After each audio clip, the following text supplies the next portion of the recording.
with this new movie, we get a lot of gruesome death scenes. Right. I wondered if you could tell us what those are like to film. The gruesome death scenes. Well, the one I remember is when I was electrocuted in the bathtub. And I remember I had a tremendous migraine.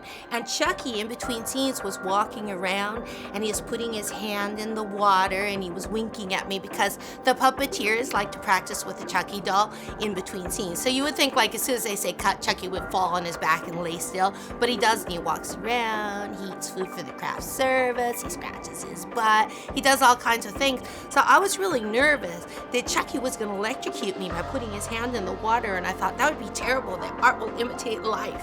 And then it's funny because I had to go underneath the water, so I had a sort of strange feeling like, oh, this must be what it's like to die.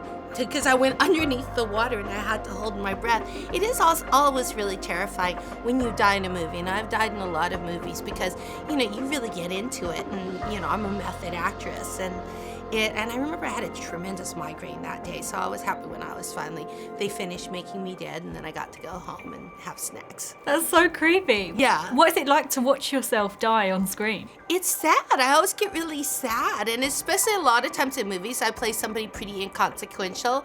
So I die, and then the next scene is the other character's going like, hey, where do you want to eat tonight? I'm like, oh, nobody cares that my character was dead. That's so sad. Cult of Chucky, I think, is the goriest of all of them. It wasn't really necessarily by design, it just sort of turned out that way. And while we were shooting the movie, I was like, oh, what does this say about me? That particularly this movie, there's a lot of damage to the human head and face. And I thought, I wonder what that's about. It must have something to do with aging. I'm just like, I'm psychoanalyzing myself, because it's like, honestly, so while we were shooting it, I would just look at these heads that are horrible destruction done to heads by this guy, and I think it just must have something to do with looking at myself in the mirror and seeing decay.